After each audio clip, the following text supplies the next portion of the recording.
हर्क साम्पाङले त अध्यादेशको विषयमा महावीर पुनलाई केही पनि थाहा छैन उहाँलाई के थाहा हुनु म ऊ मात्रै जान्ने छ म जान्ने छैन मलाई त के थाहा हुन्न नि म पढेको मैले त केही पढेको छैन सबै उनीहरू मात्रै जान्ने होइन म चाहिँ केही नजान्ने एकदमै केही नपढेको केही नबुझ्ने मान्छे अध्यादेशको विषयमा के थाहा छैन भन्नुभयो उहाँले वास्तविक सुकुम्बासीहरूलाई चाहिँ न्याय दिनुपर्छ नक्कललाई चाहिँ ठोक्नुपर्छ के निकाल्नुपर्छ भन्नुभएको थियो त्यो चाहिँ गोद्नुपर्छ भनेको हो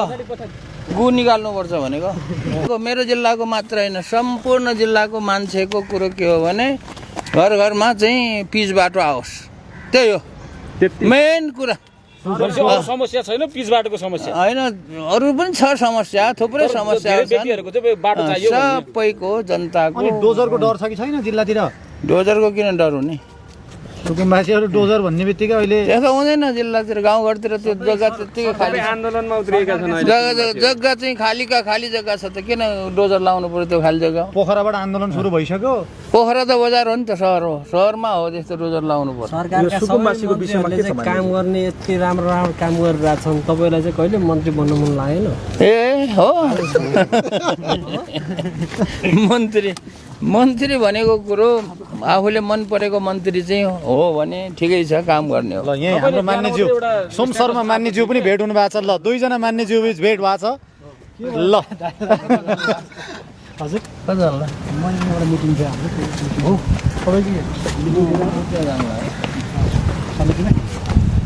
मन्त्रीहरूलाई भेटौँ भनेको आज क्याबिनेट रहेछ म त त्यतिकै दुईजना मान्यज्यू भेट भएको छ सानोमा तामाङ भरतपुर 25 मेरो समस्या त यो घुँडा दुख्ने थियो म वैदिकमा गएर अनि चेकअप गरेर औषधि चलाइदिनु भयो राम्रो हुँदै गयो अहिले राम्रो छ मैले गोद्ने भन्छु नि मैले जति पनि गोद्ने भन्छु त्यो गोद्ने भन्ने कुरो कानुनले गोद्ने हो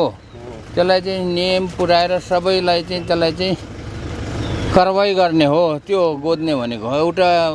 गोद्ने भनेर मैले मुड्कीले गोडा भनेर त भनेको छैन नि अस्ति यहाँले बोलेको कुरा चाहिँ त्यो ट्रोल बनाइदिए रहेछ कि मान्यज्यू के वास्तविक सुकुम्बासीहरूलाई चाहिँ न्याय दिनुपर्छ नक्कललाई चाहिँ ठोक्नुपर्छ के निकाल्नुपर्छ भन्नुभएको थियो त्यो चाहिँ गोद्नुपर्छ भनेको हो गु निकाल्नुपर्छ भनेको गु निकाल्नुपर्छ भनेको गोद्नुपर्छ भनेको गोद्ने गु निकाल्ने भनेको नियम पुर्याएर नियम कानुन अनुसार हर्क साम्पाङ किन ल र जोड दिएछन् अब जोड्नेले जोड्छन् नि तिमीहरू त हो जोड्ने मानिन्ज्यू हर्क साम्पाङले त अध्यादेशको विषयमा महावीर पुनलाई केही पनि थाहा छैन उहाँलाई के थाहा हुनु म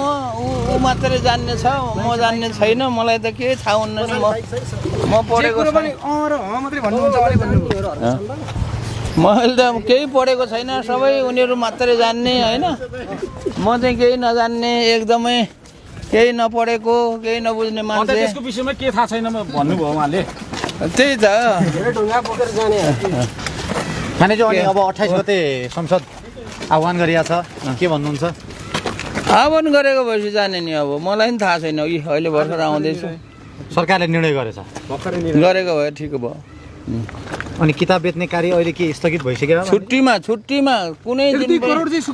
छुट्टीमा यस्तो हुन्छ छुट्टीमा कसैले काम दियो भने छुट्टीको दिनमा कसैले कुनै काम दियो भने चाहे जनताले दियोस् चाहे सरकारले दियोस् कुनै काम दियो भने चाहिँ किताब बेचिँदैन काम गरिन्छ कसैले पनि काम दिएन फुर्सद भयो खाली भयो भने किताब बेचिहालिन्छ त्यो खाली हुने बित्तिकै किताब बेच्ने किनभने किताब बेच्दाखेरि दुईटा फाइदा छ एउटा रमाइलो हुन्छ किताब बेच्दाखेरि अर्को कुरा दिनमा 1-2 लाख रुपियाँ 2-3 लाख 3-4 लाख रुपियाँ सञ्चय कमाइन्छ अब 3-4 लाख रुपियाँको त साधारण बेचिन्छ क्या दिनमा अनि त्यो 3-4 लाख रुपियाँ कमाउने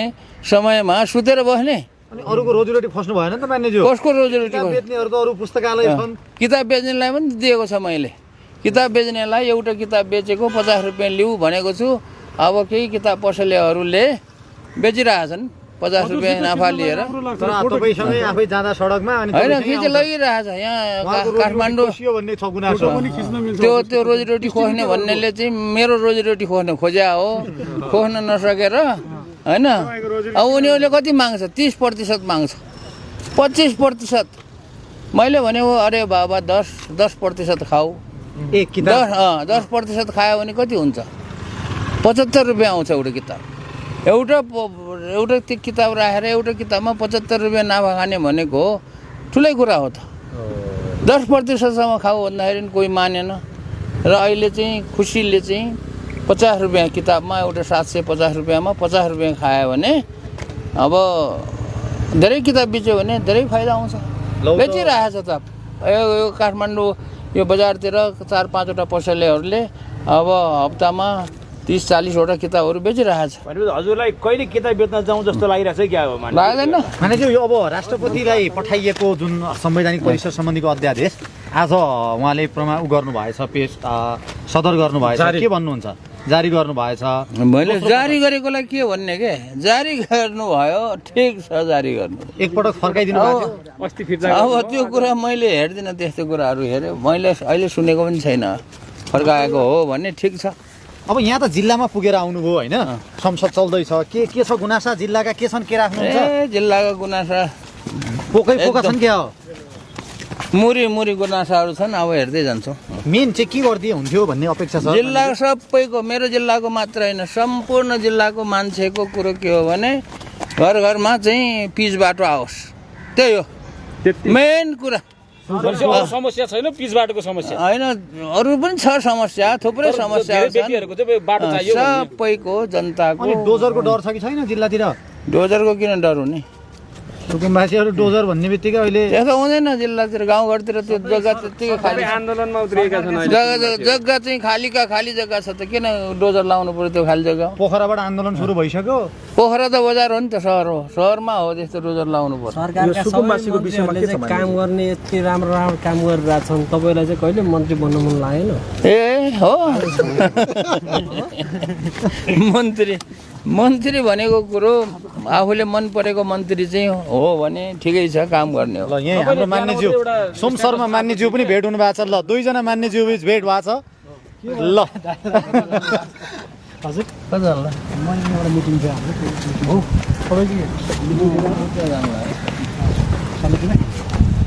मन्त्रीहरूलाई भेटौँ भनेको आज क्याबिनेट रहेछ, म त त्यतिकै। दुईजना मान्यज्यू भेट भएको छ। कता जानला म यही भित्र जान लाग्यो मान्यज्यू सोम सर मान्यज्यू। Admission open Zoom beauty academy नेपालकै नम्बर 1 22 वर्षको अनुभवको साथमा 100% जब ग्यारेन्टी।